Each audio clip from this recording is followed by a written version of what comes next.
नमस्कार, मी पंजाब डक आणि मी माझ्या शेतात आहे आणि या ठिकाणी आमचं हरभरा काढल्यानं आता या ठिकाणी पाळी देखील चालू आहे. तर शेतकऱ्याला सांगू इच्छितो की आज दुपारपर्यंत मराठवाड्यातल्या शेतकऱ्यांनी नाही, विदर्भातल्या शेतकऱ्यांनी, पूर्व विदर्भ, पश्चिम विदर्भातल्या शेतकऱ्यांनी ज्यांचा गहू असेल, हरभरा असेल, दुपारपर्यंत काढून घ्या. कारण की ना आज दुपारनंतर मराठवाड्यामध्ये चांगला पाऊस येणार आहे, काही ठिकाणी गारपीट होणार आहे, वार देखील सुटणार आहे. म्हणून हा अंदाज लक्षात यायचा. मग सांगायचं झालं तर विदर्भ मराठवाड्यामध्ये दुपारनंतर चांगलं पावसाचं वातावरण तयार होणार आहे. काही काही ठिकाणी पाऊस देखील सुरू होणार आहे रात्रीपर्यंत. म्हणजे आज आपल्या मराठवाड्यातल्या आणि विदर्भातल्या सर्व शेतकऱ्यांना लक्षात यायचं, ज्यांचा कोणाचा हरभरा असेल, गहू असेल, कांदा असेल, तुम्ही काढून झाकून ठेवा. कारण की आणखीन राज्यामध्ये 3 दिवस म्हणजे मराठवाड्यात आणि विदर्भात आणखीन 3 दिवस वातावरण खराब राहणार आहे. म्हणून हा अंदाज लक्षात यायचा.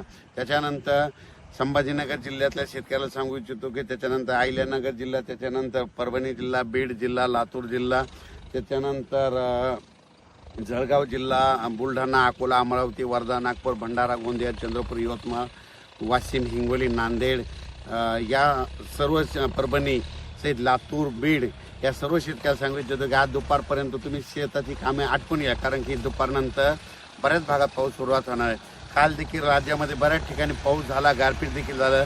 जिथं पाऊस नाही पडला तिथं वार देखील सुटणार आहे. म्हणून हा अंदाज लक्षात यायचा. म्हणजे सांगायचं झालं तर राज्यामध्ये आणखी 3 दिवस वातावरण खराब होणार आहे.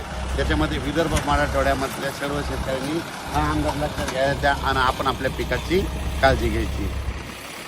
काल देखील तुम्हाला एक सांगू इच्छितो, मी म्हटलं होतं ना तेलंगणा, कर्नाटकमध्ये खूप पाऊस पडेल. तर कर्नाटकमध्ये इतकी गारपीट झाली म्हणजे जणू काय हिमालयच तिथं अवतरला, बर्फ इतका पडल्यासारखा पडला. म्हणजे कर्नाटक, अक्कलकोट, त्याच्यानंतर निलंगा, लातूर जिल्हा, कळंब तालुका, त्याच्यानंतर सोलापूर जिल्ह्यात, सोलापूर जिल्ह्यामध्ये अकोट, बऱ्याच ठिकाणी सांगलीकडे पडला, साताऱ्याकडे पडला, बऱ्याच ठिकाणी पाऊस पडला.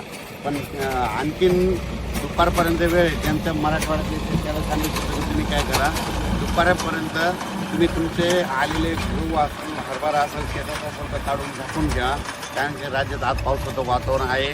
पुन्हा काल देखील नांदेडकडे पाऊस झाला, यवतमाळकडे झाला, उमरेड नागपूर जिल्ह्यात देखील झाला, चंद्रपूरकडे झाला, गडचिरोलीकडे झाला, वर्ध्याकडे झाला, हिंगोलीकडे झाला. बऱ्याच ठिकाणी म्हणजे रात्रीच्याला पाऊस वारं झालं.